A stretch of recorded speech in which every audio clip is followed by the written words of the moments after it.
But because there's so many Republicans here, it's almost guaranteed that, I'm going to say this, August won't, but it's almost guaranteed that the Republican will probably win this election, and August will be our next congressman replacing Mike Conway.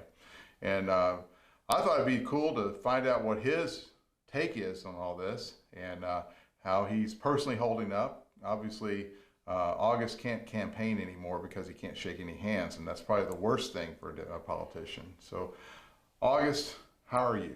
Well, first off, Joe, thanks for having me, and we're doing good. I think like most of the families in this community and also throughout Congressional District 11, we're homeschooling our kids. As we are right now. Are you personally homeschooling? I have, yes. Oh, come on. Absolutely. I get on Google Classroom. And, what are you teaching? I do a little math with our girls. Have you learned anything? I will not admit to learning anything, but yes, I have. Relearning. Right. These kids are being challenged. And I think that's kind of what is going on right now is that families are taking part in the schooling. And if we're going to say thanks, there's a million people to thank right now, but our teachers for the jobs that they do, and they go, they're now we are underappreciated. A new appreciation because they make us teachers. That's right. And I'll just say, for the schools that our girls are going to, the teachers are amazing, and they're doing a great job, and they are in touch. The San Angelo Independent School District, just like the rest of the district. Do you feel like when you were going to school, 400 years ago or whenever it was, that you weren't learning as much as your kids are? They are learning a lot. Yeah, that's what I felt like. When I looked at it, I'm like, well, I didn't do this till college. No, absolutely. No, they're our teachers are amazing, and I think we're seeing that right now. And just like the rest of the community that's coming together, I mean, we're taking this seriously. Right. I'm gonna continue on the kind of the personal impact of this, and I'll just relay a little story about me. When I got out of the Air Force, I mean, you just got out of the Air Force, got off active duty, and when that day, I mean, after my terminal leave ended, and I had no more paycheck and no more TRICARE and no more housing allowance and all that kind of stuff, I was on my own, and it was like this really weird feeling, like, oh my goodness, because I mean, for 14 years for me, I'd been like active duty, everything was taken care of, and then all of a sudden, boom, 9/11 happens. Mm-hmm. You kind of went through the same thing. We both went reserve, and you're a reservist now. That's also. Right. But you lost all that, and all of a sudden, boom, COVID-19. How does that make you feel? I mean, you're head of a household and everything. Well, yeah. I mean, it's tough on all Americans right now, and we're in the ranching business and worked cattle last week and trying to, still continue on that, and so I think the perspective right now is we're kind of back to some basics, and there's a lot of people that are struggling out there, and we're trying to. We're trying to do our small part. If my hair doesn't look as short as it should right now, it's because I didn't get a haircut last week. But I still tried to send that payment in. I never get any haircuts myself. I mean, well, I can point you in the right direction, but it's things like that. Trying to send in that haircut payment, even if you didn't get it, and that's tough to do when we're all trying to get by. But so you're paying your barber. Yes, and and I think that's a very small gesture, but I know that there's a lot of households, even on our looking at our street and our neighbors, folks that are unable to work right now because of the social distancing and the things that we do need to take seriously to get through this. But I'm confident we will get through it, and our country's going to emerge even stronger. Do you think we're going to have a V-shaped recovery like President Trump says, V-shaped recovery? Well, I think his is for victory in November. I think we will recover. We will do it and become stronger than we are and were. Well, we all hope so, because this is a heck of a sacrifice to cure this. The economy, the American economy is a heck of a sacrifice. All right, so I'm going to talk about some things that these guys out here probably want to talk about. So you're like this guy who's been all around. He's been all 29 counties. Right. You have lots of new friends. What are you hearing about around the district? We're staying in touch. I'm staying on the phone and staying in contact. And there are some serious situations. The amazing thing, just last week, there's a gentleman that wants to remain anonymous, but was interested in supplying hospitals of need with some protective equipment, some PPE.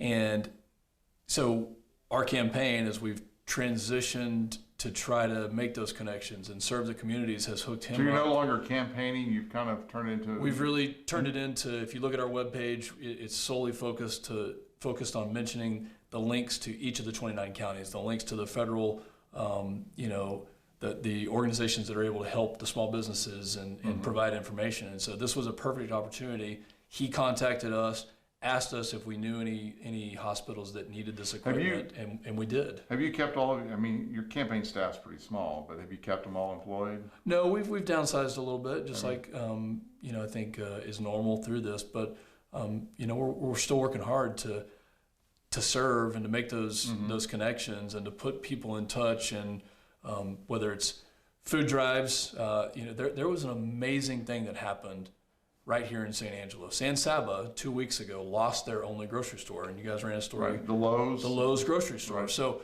as that happened, there are families right here in the Concho Valley who have deep connections to San Saba.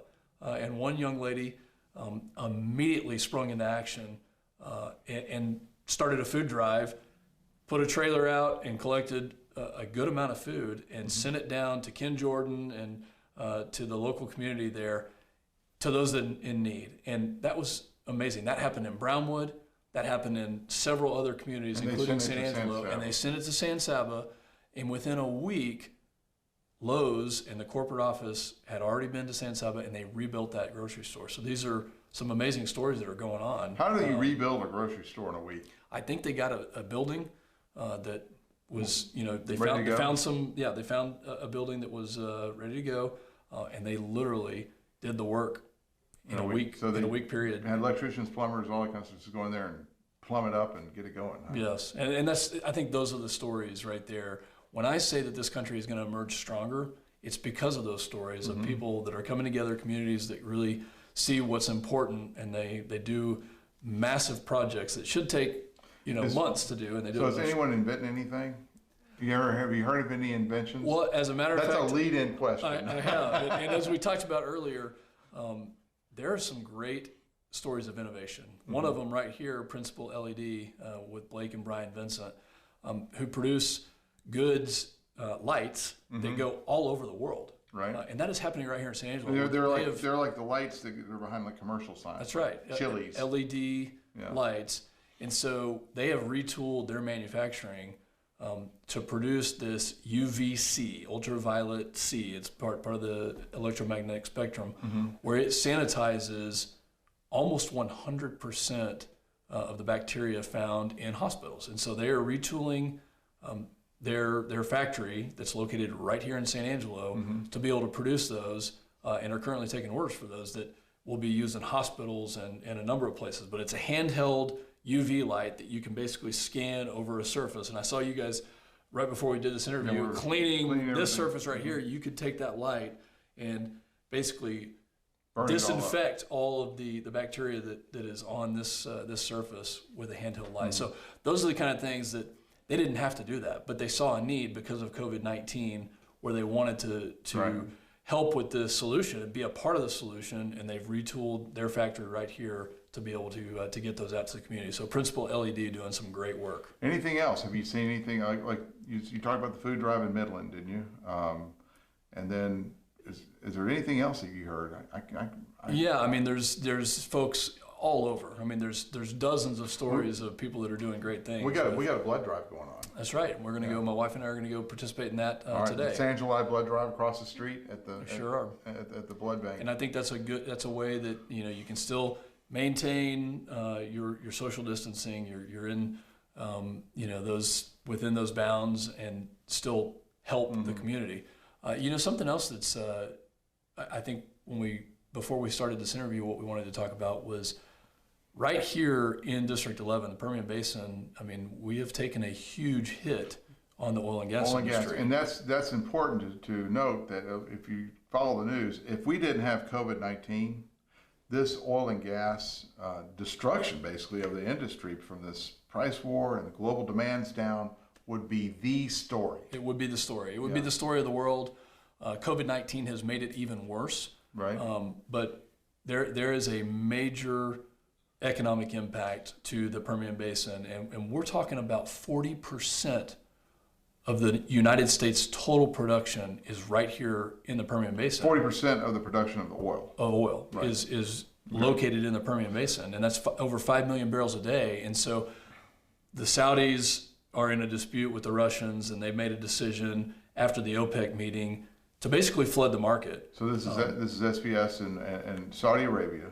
It's going to flood the market and try to push the Russians out of business, or and try to outlive them, and it's a very immature way, an irresponsible way to do business. And so there's internal politics that are going on there, but the net result of this is that there is way too much supply worldwide. and there would have been more supply There would have worldwide. been, the demand was coming down, but not to this level, and that's what these organizations like OPEC are supposed to manage that and meet that demand with a reduction in the supply, and that didn't happen. Instead, they flooded the market. And so oil prices at $20 a barrel, this is a national security issue, because that's going to force the independent producers, the ones that are innovative, that are coming up with new techniques, that are producing oil at $50 or $60 a barrel, which is sustainable for our economy and sustainable for the consumer, but it also allows these producers to get 5 million barrels a day and be energy independent, which is national security. So because they've done that, now it's driven the price down to in the 20s. So you're independent guys, and there's a lot of little small oil field companies that they were complaining about, 6 months ago, that there's too much debt out there, right? There's too much speculation going on, so the banks were pulling back. So they're already getting hurt. They're already getting hurt. They're already feeling and this is just adding a whole new layer, which will drive our capacity to actually produce way down. And so this afternoon, the president is meeting with some of the major companies, Exxon and some of those types. But then we have organized, our campaign has been instrumental in organizing a call with some of the independent producers and the leaders in the industry right here in the Permian Basin with cabinet members. So they will actually be on the phone, and they'll be outlining the impacts and what some of their proposed solutions are, so that we can get pressure back on the Saudis to reduce their overall production. There's talk about bailing out the oil industry with $17 billion. Have you heard that? I've seen a couple of those things, and I think bailout is a wrong word. But we want free market principles we want the free market to actually work. Well, it's interesting. The oil and gas industry problem is that it is part economic and part financial, and mostly COVID-19. So how do you figure out which one is affecting the other? I mean, the shutting down it's not their fault that the government got shut down or the country got shut down. And that's right. And I think specifically for the oil and gas industry, that this is a strategic asset. This is important to our country. So you're saying that we pay money. It deserves some tax dollar consideration for. I'll call it bailout. It's a bailout. Well, there are I mean, there are small businesses. Security. There are small businesses that are oil field service businesses that are being impacted right now. What about the people who say, well, that's okay, they'll consolidate, let ConocoPhillips gobble them all up? And I think that there is that perspective out there, but that's not necessarily in line with the spirit of what the Permian Basin is and why the innovation has happened out there. It's happened because we have small independent producers who have taken those risks and have gotten to the point where now we're producing oil and gas at some of the most inexpensive levels that we have ever done, and providing the country a tax break all the way down to, from $100 barrel oil down to $50 barrel of oil, which is an enormous impact on our economy, right? And has stimulated our economy in the last 10 years. And so those are the folks that are going to be hurting. On the stimulating the economy, they're saying that we're going to lose 701,000 jobs, or we already have, and that's the amount of jobs we're going to lose from this is going to be equal to every job that was added since 2009. It is a tremendous impact, and I think that's what the president is trying to do. Is we need to be cognizant of the dangers of COVID-19, because it is dangerous, and our hearts go out to those that are affected by it, because we have people right here in the Concho Valley and all throughout District 11 that are affected and have lost their lives. And we offer our deepest sympathies to those families, because it is real. And we've got doctors and nurses and medical professionals every single day that are risking their lives to help us. So we do need to be continuing this social distancing, making sure that we are Wash your hands. That we're washing our hands, and that Wash your hands while you go possible broke. I'm just kidding. Right. I can say those kinds of things. You have to be more dignified, but I'm the press. I'm the rabble rouser. All right. So in that spirit, let's talk about the campaign. Okay. Because we really hadn't. I mean, you won the thing, a victory. I mean, what a fantastic victory. I mean, no one in Midland, Odessa thought that you could pull off 50% of the vote plus one. And that night, as we were covering the thing, obviously the Tom Green County results were being held back. I won't get into that, but they were late coming in, later than everyone else. And it was looking like you weren't going to get the 50% plus one. So everyone in Midland the paper was heralding that Pfluger didn't make it, because you're the San Angelo boy somehow. But I know that you have, deep ties to Midland too. But anyway, that night, what was it like? Did you think you had it? One quick correction: we did get 42% of the vote in Midland, so we had at least 42% that thought we would do it. But we felt good about it because we knew at that point in time that we were getting strong support here, and so it was just a matter of getting results in. At 11 o'clock at night, were you worried? At 11 o'clock, we still wanted to make sure that the numbers reflected what we thought was going to happen, but we had a good positive feeling, and I'll tell you, we're blessed at this point. To not have to go through a runoff, and it's no kidding. They've postponed it. They've postponed it till July, and it's good for it. It's allowing us to now go do things like putting donors in touch with hospitals that need gear, or organizing these food drives and things that are beneficial to the community. An interesting thing about that is your runner-up was Brandon Batch, who ran a pretty good campaign. I mean, the guy had a great story. He seemed to be real. You seem to be real. Did you like Brandon Batch? All of them. Yes, I did. And the day after the election, so on March 4th, before we've gotten into this, COVID-19 mess here, I reached out to all the candidates, talked to them, told them they ran good races, appreciated meeting them, and I learned something from every single candidate. And there are things from every single one of the other 9 candidates that I will take with me that will help represent this district, because I appreciated them putting their hat in the ring. From interviewing people, I thought Batch had the best chance of making it, and he came in second. I thought he had the best chance. What do you think was his appeal? I think he was positive. We stayed positive with our campaign. We talked about what we're going to do and how we're going to represent, and we're already doing that. And the call this afternoon with cabinet officials, with the Secretary of Energy, the Secretary of the Interior, those are examples. We're already at work. I think that his campaign was positive in that way, and I think that that's what most voters in District 11, that resonated with them, to see somebody who was going to, what are you going to go do to make this country better? And I think it highlights, a couple of things. One, in this time right now, we have a great need for fiscal responsibility. Day in and day out, because right now we have an emergency, and I don't agree with every single thing in this bill. You're talking about the CARES Act. With the CARES Act, right. And I think that there are pieces of that I don't agree with. But when we have a national emergency, when we have something that is of this proportion, that's global, that we need to act now, that highlights in the normal daily order of business that we need to be fiscally conservative and make sure that we're not spending more than we're bringing in. How do you think Trump's doing? I think he's doing phenomenal. He's taking this seriously. He's leveraging expertise.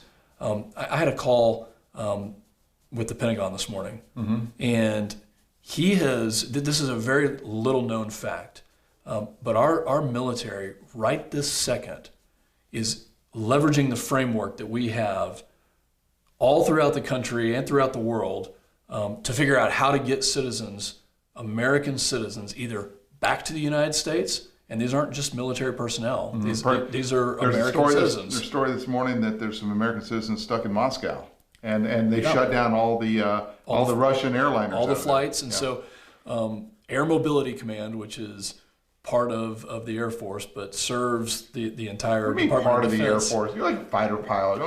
They fly transport airplanes. They're still part of the Air Force. They're doing great work. They're doing great work. and they're trying to figure out how to get citizens back to the United States. Right. They're trying to figure out how to ship folks that are infected, and so they're retrofitting these aircraft with bubbles that keep the transmission of COVID-19, just and isolate that to the patient and don't allow the air crew to have it. So right now, we've got air crew all over the world that are helping American citizens. Remember the old slogan, global reach, global power. Love it. And that's exactly, Yeah. and who could have dreamed that it would be used for something like this? More of a humanitarian assistance, and they're also leveraging command and control nodes all throughout the country to figure out where we need to focus our efforts. But they're not using F-22s. Well, we're still, listen, we still have to defend. Well, they're not using buffs either. We still have to defend the country, and That's as the right. president. So you asked me how the president is doing. Yeah. He's keeping his eye on the ball when it comes to keeping folks safe, issuing guidelines, but more importantly, he's allowing states and local governments to do what is right for So you think each that's of our good? communities. That's one of the big contentions, with the media. Why are you allowing the states to bid against each other for ventilators and things like that? So you think that the more open public-private partnership approach of the President Trump would be better than the top-down, I'm going to call it the Hillary Clinton/Obama model? Well, absolutely, and I think the lack of action that we saw in Obama era administrations with things that were similar to this, maybe not with the exact gravity of this, but the president is really leveraging his network of all governors, not just Republicans, but Republicans and Democrats, and he's putting partisan politics aside in a way that I think is exactly the right call to let the states and the local governments do what is best. Because San Angelo, Texas, and Midland, Texas, and the Odessa, places like that are not. They shouldn't be handled in the same way that Los Angeles and New York are Right. handling themselves. So the president realizes that, and he's allowing them to make their own decisions. Right. I was going to. There was something. I can't remember what I was going to say. So you think Trump's doing a good job? And here's my take on it. I think what Trump is doing is he is kind of like taking the barrage of all the criticism that would have gone to Pence and all the doctors back there. He's taken all the criticism and all the flack and letting them do their job. That's what Trump is doing. He stands up there. He takes all the incoming stuff coming from the news media and the Democrats and everything, and then everyone else Can do their job. Yeah. And I think he's providing a framework for the rest of the country to get back to work. Oh, I was going to ask you this. Nancy Pelosi announced that they're going to start investigations on Trump's response to the COVID-19 crisis. Well, of course they are, and it's just another distraction, to what the president is trying to do for this country. And I think when you look at what he has done for the economy, he's very focused on getting this economy restarted and back to work, cognizant of how important it is to keep people safe and healthy. And so there's the country, we're going to have a lot of challenges ahead of us. And I think when he talked about 2 or 3 days ago saying that we're going to have a couple of rough weeks, we are.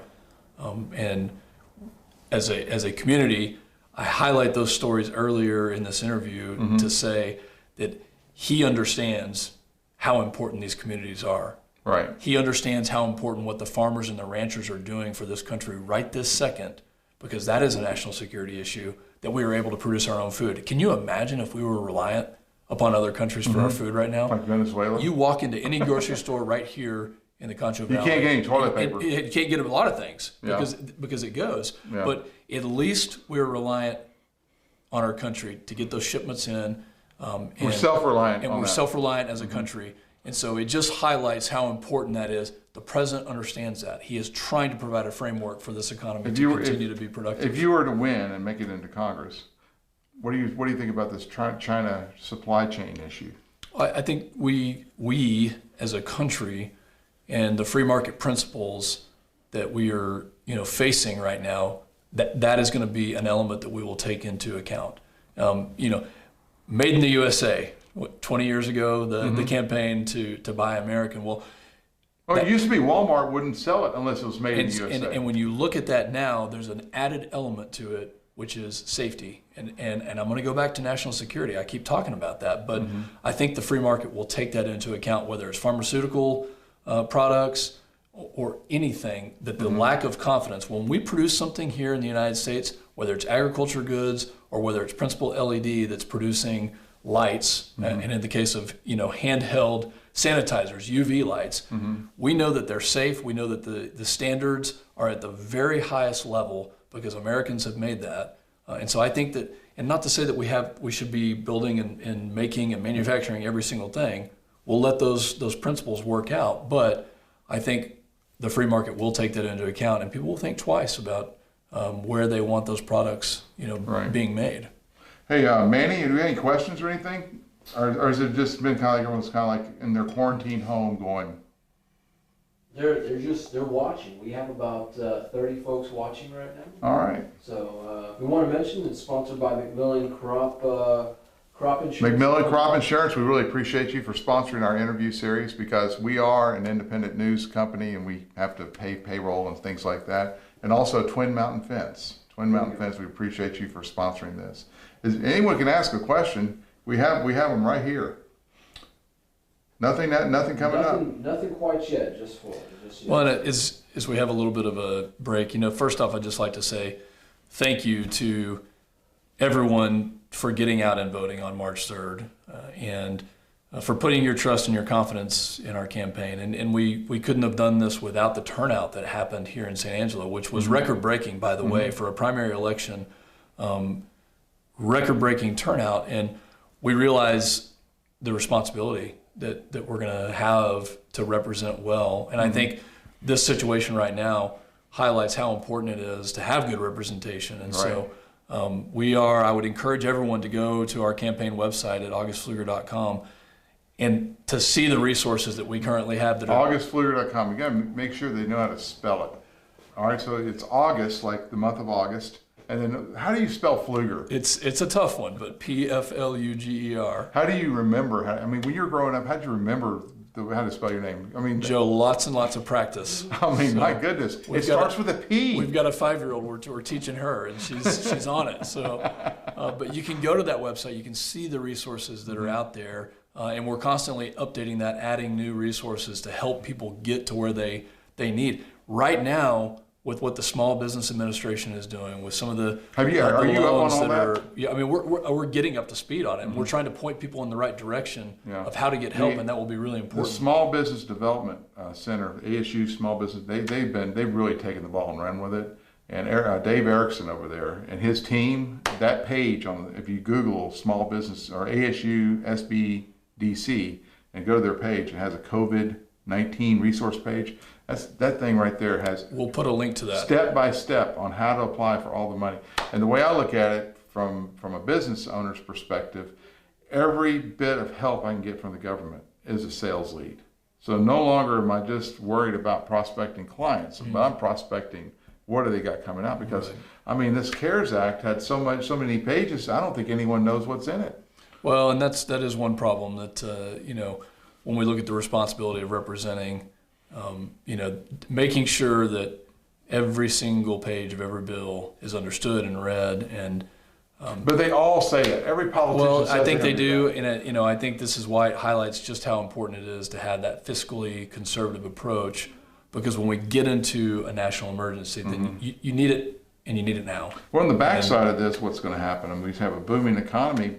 Maybe we'll make the money back. Maybe Trump's right. We're going to invest in stocks in the airlines, for example, as opposed to just giving them money. And maybe the stocks will grow and the taxpayers will make some money there. But my goodness, we're talking $6 trillion. $2 trillion was $2.5 trillion, somewhere in there of direct payments, and plus you have the backstop of the Fed. That's a lot of stinking money. It is. It's a lot of money. It's not to be taken lightly. And then as this gets into 2021, we're going to have some tough decisions to make, and I think that's exactly why it's so important that we take that conservative approach to making sure that we can sustain this, because the sustainability of that type of stimulus is going to be very tough with all the rest of the other things that we're paying for, and that's all the entitlement programs and something all that we're going to have to take a hard look at, but. The other thing I'd like to say thank you is to all the healthcare professionals, to the medical professionals, to the folks right now that are really putting their life on the line in the exposure to care for folks right here in the community, throughout the the district, District 11, and throughout the state of Texas. And so thank you to everybody that is part of that industry, part of that field, and taking care of the rest of us. And then, lastly, this is a community effort. Look for ways to help while still being mindful of the distancing, the social distancing that we have. There are ways to help, whether it's donating money or time to food banks or helping, helping neighbors with whatever it is. But we're going to get through this. I do feel what's your email address if someone would just want to email you? It's team@augustpfluger.com. Okay, so team, T-E-A-M. T-E-A-M. At augustpfluger.com. And that's Pfluger with a P. That's right. And if you go to our website, it has that email address on there. Okay. And so, we have transitioned our campaign to helping serve. There's many examples of what we're doing. So there's things that you can use. You can use the I guess the infrastructure of your campaign to highlight people who are doing good things, or who are doing a good thing and maybe they need to do more. Or who could do more if you had other people connecting with them. So you're connecting people. That's right. We're connecting people because we have teams in all 29 counties. Is Brownwood part of the city? It is. Are you familiar with Teddy's Brew House? I am. Are you? Mm-hmm. Hey, that first of all, I'm not an alcoholic, and I'm sure you aren't either. But that's the best beer ever. I have not tried the beer there, but I've met the owners and we've had an event there, and they. It's in downtown Brownwood, and that's a great place. We flew out there, Manny and I flew out there to Teddy's Brew House, and I never even heard of it, but they're making hand sanitizer in those big giant beer tons. Another example of extreme innovation at a time of need for the community. Right. It's just, I love it. Is Jeff and who's the other guy there? Wes. Jeff and Wes running Teddy's Brew House there in downtown Brownwood. That was a cool story. And another thing happened was, I think someone saw that report in Abilene. They bought a whole bunch of hand sanitizer for them for healthcare professionals up in Abilene. So I mean, they're getting lots of good play out of that hand sanitizer. They are, and that's an example. That's just one of many examples that we've seen, and I think really highlights the spirit of this part of Texas because folks want to help. They instantly retool, rethink, recharge, and get products where they need to go. Right. Anything else? Yeah, I had a question, and August, you're very much in tune with the oil and gas industry out here, certainly with being in the hub in West Texas. What's your message to some of these folks out in Midland, Odessa, out here in San Angelo that rely heavily on that industry, and how is the government kind of seeing this issue, and what are they doing anything to address it right now? That it really was not part of the bill, and there was not much help. Not specific. No, and it did not include much of the energy sector, and that's why this is so damaging to energy right this second.